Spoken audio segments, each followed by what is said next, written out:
Oi, pessoal! Vídeo novo, livro novo, recomeçando mais uma leitura em pedaços. O livro de domínio público que eu peguei hoje é A Revolução dos Bichos, de George Orwell. Este livro que eu peguei aqui no domínio público,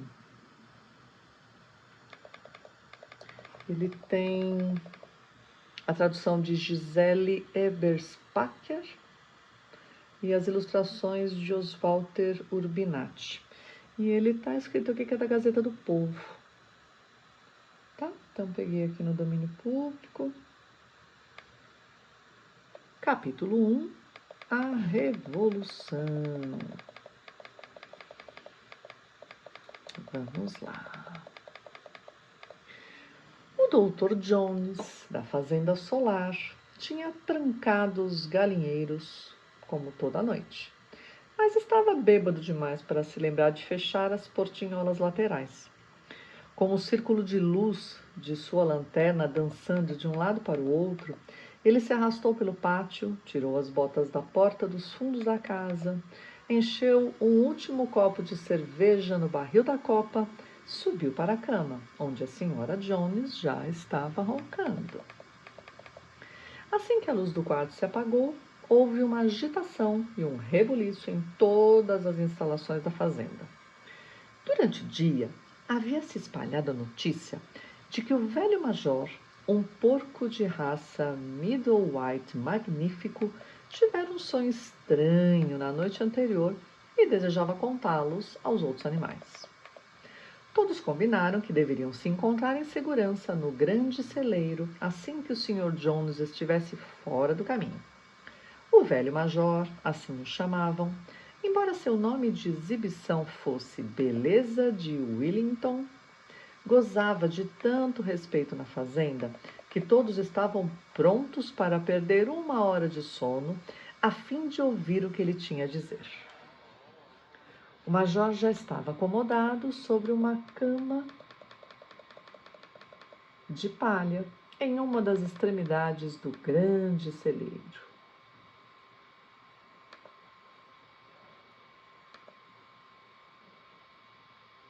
Em cima de uma espécie de plataforma elevada sobre uma lanterna pendurada em uma viga. Ele tinha 12 anos de idade, já se encontrava bastante rechonchudo, mas ainda era um porco majestoso, com uma aparência sábia e benevolente, apesar de suas presas nunca terem sido cortadas. Em pouco tempo, os outros animais começaram a chegar e a se aconchegar, cada um à sua maneira. Primeiro vieram as 3 cachorras, Lulu, Mimi e Pipa. Depois os porcos, que se assentaram na palha imediatamente em frente à plataforma. As galinhas se empoleiraram nos parapeitos das janelas, os pombos se agitaram até as vigas, as ovelhas e as vacas se deitaram atrás dos porcos, logo começando a ruminar.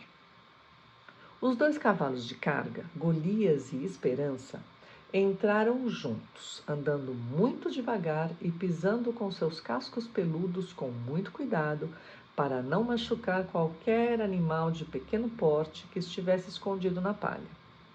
Esperança era uma égua de criação robusta, que se aproximava da meia-idade, sem ter recuperado a forma depois do seu 4º potro. O Golias era uma besta enorme, com mais de 1,80 m de altura e tão forte quanto 2 cavalos comuns juntos. Uma faixa branca em seu nariz lhe dava um ar um pouco estúpido e, de fato, ele não era tão inteligente assim. Mas todos o respeitavam por conta de sua firmeza de caráter e de seu imenso talento para o trabalho. Depois dos cavalos vieram Muriel, uma cabra branca, e Benjamin, um burro. Benjamin era o animal mais velho da fazenda e o mais mal-humorado. Raramente falava, e quando falava, geralmente era para fazer algum comentário cínico. Ele dizia, por exemplo, que Deus lhe havia dado um rabo comprido para manter as moscas longe, mas que ele preferia não ter nem o rabo nem as moscas. Solitário entre os animais da fazenda, nunca ria. Se lhe perguntassem por quê, ele diria que não via graça em nada. Entretanto, sem admitir abertamente, dedicava algum tempo a Golias. Os dois geralmente passavam seus domingos juntos no pequeno cercado além do pomar, pastando lado a lado sem falar nada. Os dois cavalos tinham acabado de se deitar quando uma ninhada de patinhos que haviam se perdido de sua mãe entrou no galpão, piando baixinho e vagando de um lado para o outro para encontrar algum lugar onde não corriam riscos de serem pisoteados. Esperança fez uma espécie de muro em torno deles, com sua longa pata dianteira, onde os patinhos se aninharam e logo adormeceram. Molly, a tola e linda égua branca que puxava a carroça do Sr. Jones, chegou no último instante, trotando delicadamente e mastigando um torrão de açúcar. Ela encontrou um lugar perto da frente e começou a balançar sua crina branca na esperança de chamar a atenção para as fitas vermelhas que ornavam suas tranças. Por último veio a gata, que, como sempre, procurou o lugar mais quentinho e finalmente se espremeu entre Golias e Esperança. Ela ficou lá, ronronando durante todo o discurso do major, sem ouvir uma palavra do que ele estava dizendo. Agora, todos os animais estavam presentes, exceto Moisés, o corvo dócil que dormia em um poleiro, atrás da porta dos fundos. Quando o major viu que todos eles estavam confortáveis e esperavam atentos, limpou a garganta e começou. Camaradas, vocês já ouviram falar do estranho sonho que eu tive ontem à noite? Mas chegarei ao sonho mais tarde. Tenho algo mais importante para dizer antes. Não creio, camaradas, que estarei com vocês por muito mais tempo. E antes de morrer, sinto o dever de transmitir-lhes toda a sabedoria que adquiri. Tive uma vida longa e muito tempo para pensar enquanto estava deitado sozinho em minha baia, e acho que posso dizer que compreendo a natureza da vida nesta terra, assim como de qualquer animal que está vivo sobre ela agora. É sobre isso que desejo falar com vocês. E qual é, camaradas, a natureza desta nossa vida? Vamos encarar a realidade. Nossas vidas são miseráveis, laboriosas e curtas. Nascemos, recebemos apenas a quantidade de comida necessária para manter nosso corpo respirando, e aqueles de nós que são capazes são forçados a trabalhar até o último fio de nossas forças. No instante em que nossa utilidade chega ao fim, somos massacrados com uma crueldade hedionda. Nenhum animal da Inglaterra sabe o significado da felicidade ou do lazer depois do primeiro ano de vida. Nenhum animal da Inglaterra é livre.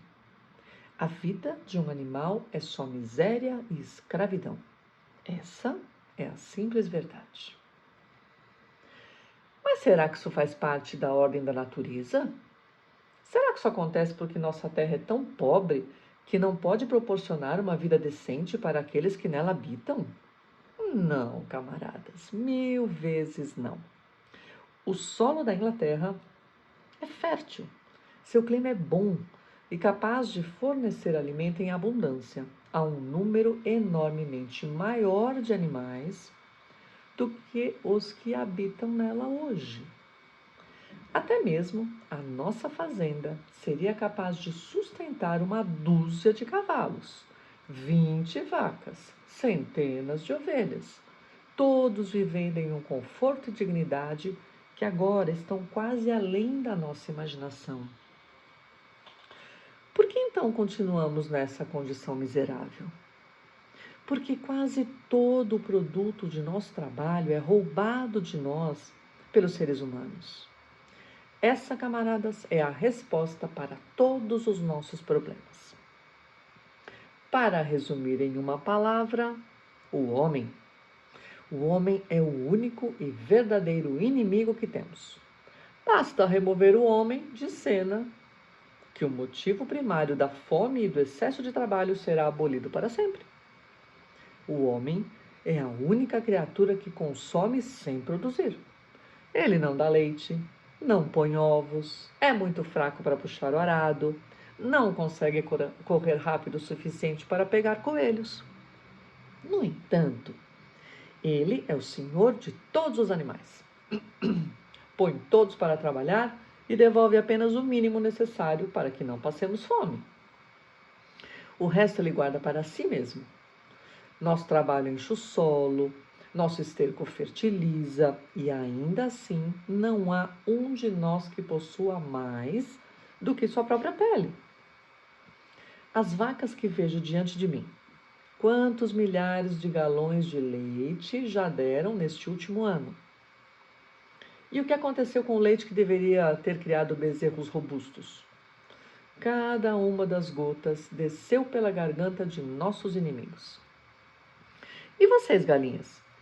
Quantos ovos puseram neste último ano e quantos desses ovos já chocaram?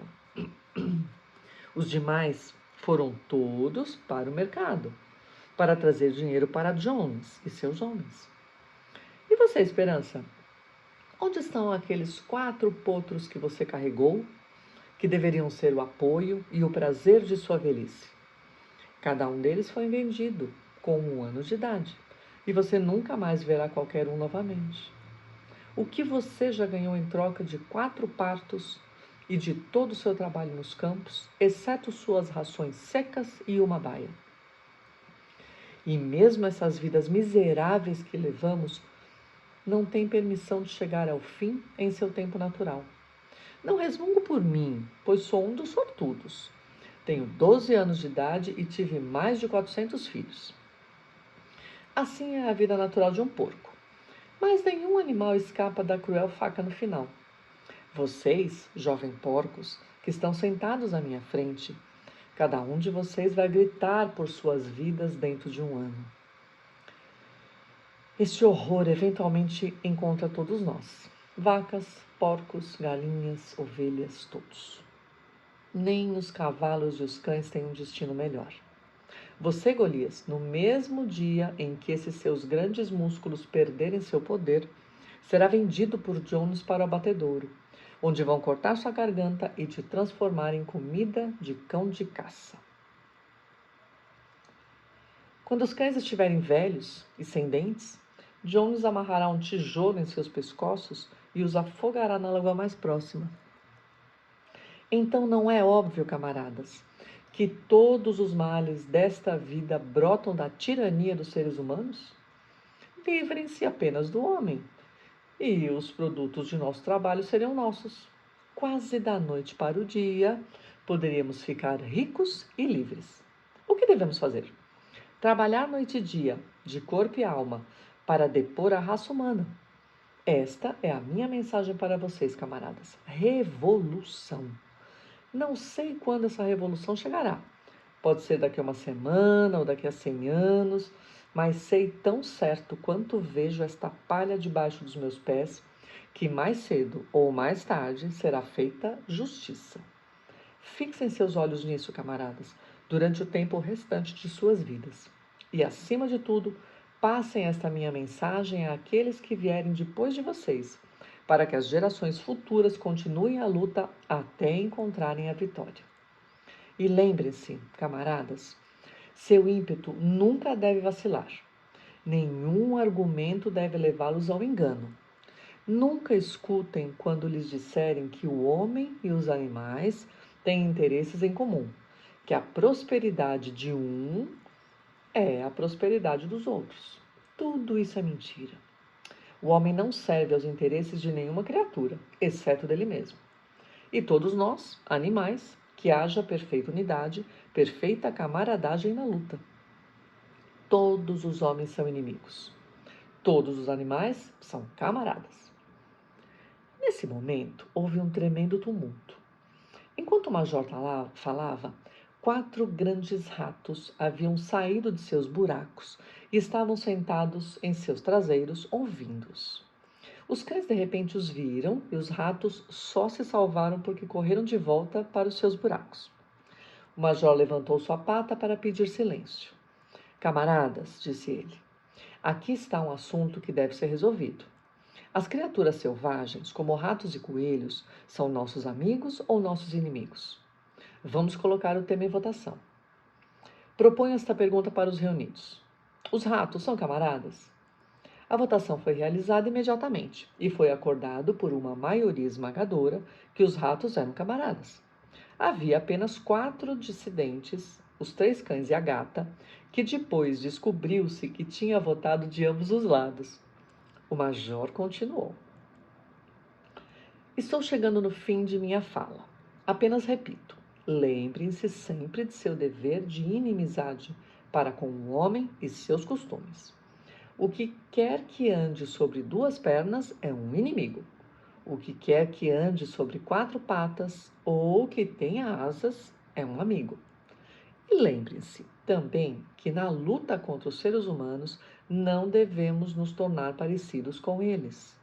Mesmo quando derrotarem, não adotem seus vícios. Nenhum animal jamais deve viver em uma casa, dormir em uma cama, usar roupas, beber álcool, fumar tabaco, usar dinheiro ou se envolver em comércio. Todos os hábitos do homem são maus. E, acima de tudo, nenhum animal deve jamais tiranizar sobre sua própria espécie. Fracos ou fortes, espertos ou simples, todos somos irmãos. Nenhum animal deve jamais matar nenhum outro animal. Todos os animais são iguais. E agora, camaradas, vou lhes contar sobre o meu sonho de ontem à noite. Não sou capaz de descrever esse sonho para vocês. Foi um sonho de como a Terra será quando o homem tiver desaparecido. Mas isso me fez lembrar de algo que há muito tempo eu havia esquecido. Há muitos anos, quando eu era um porquinho, minha mãe e as outras porcas costumavam cantar uma velha canção da qual só conheciam a melodia e as 3 primeiras palavras. Eu só conhecia essa canção na minha infância, mas há muito tempo ela havia se perdido na minha cabeça. Na noite passada, no entanto, ela voltou para mim em meu sonho. E, mais ainda, as palavras da canção também voltaram. Tenho certeza, palavras que foram cantadas pelos animais de muito tempo atrás e que se perderam na memória por gerações. Agora vou cantar essa canção, camaradas. Estou velho, minha voz está rouca, mas quando eu vos ensinar a melodia, vocês poderão cantá-la melhor vocês mesmos. Ela se chama Animais da Inglaterra. O velho major limpou a garganta e começou a cantar. Como ele havia dito, sua voz era rouca, mas cantou suficientemente bem. Era uma melodia agitada, algo entre Clementine e La Cucaracha. As palavras correram. Animais da Inglaterra e da Irlanda. Animais daqui ou de acolá. Ouçam a notícia de esperança do notável tempo que virá. Cedo ou tarde, o dia está chegando, em que o tirano cairá ao chão. E nos férteis solos da Inglaterra, somente os animais passearão. Sem mais argolas em nossas ventas, sem novos pesos a carregar, freios e esporas enferrujando e chicotes sem mais estralar. Com mais fartura que em nossos sonhos, trigo e cevada, feno praiano, aveia, feijão e beterraba serão o nosso cotidiano. Brilharão os campos da Inglaterra com água das mais puras matizes, mais doce ainda serão suas brisas no momento em que estivermos livres. Lutemos todos por esse dia, mesmo que ao custo de nossa vida. Vacas, perus, porcos e cavalos, é a liberdade a nossa lida. Animais da Inglaterra e da Irlanda, animais daqui ou de acolá, ouçam a notícia de esperança do notável tempo que virá. Cantar essa canção deixou os animais selvagemente excitados. Quase antes de Major ter chegado ao fim, eles já começaram a cantá-la sozinhos.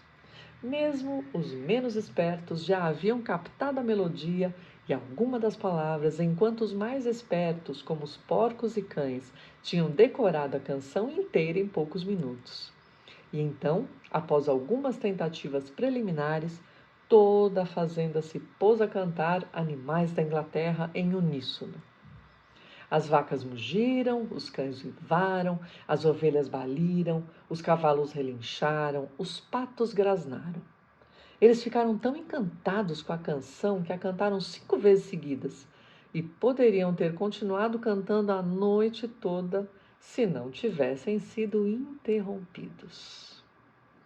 Infelizmente, o alvoroço despertou o Sr. Jones, que saltou da cama, certo de que havia uma raposa no pátio. Ele pegou a arma que sempre estava em um canto de seu quarto e atirou para a escuridão. As balas enterraram na parede do celeiro e a reunião se desfez rapidamente. Todos fugiram para seu próprio abrigo. Os pássaros saltaram para seus poleiros, os animais se assentaram na palha e, de repente, toda a fazenda estava dormindo. Terminamos o capítulo 1, parando por aqui.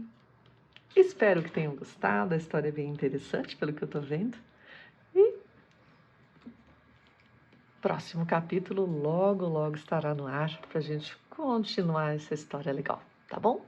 Se gostarem, deem o like para mim, que aí o YouTube impulsiona esse vídeo para mais gente, vai chegar para mais pessoas que não têm tempo de ler e acabam ouvindo um pedacinho, coloca no carro, coloca enquanto está caminhando. E é uma leitura gostosa, a gente vai se divertindo. Vou passando em capítulos, em pedacinhos, para os vídeos não ficarem longos. E aguardo vocês daqui a alguns dias. Até lá!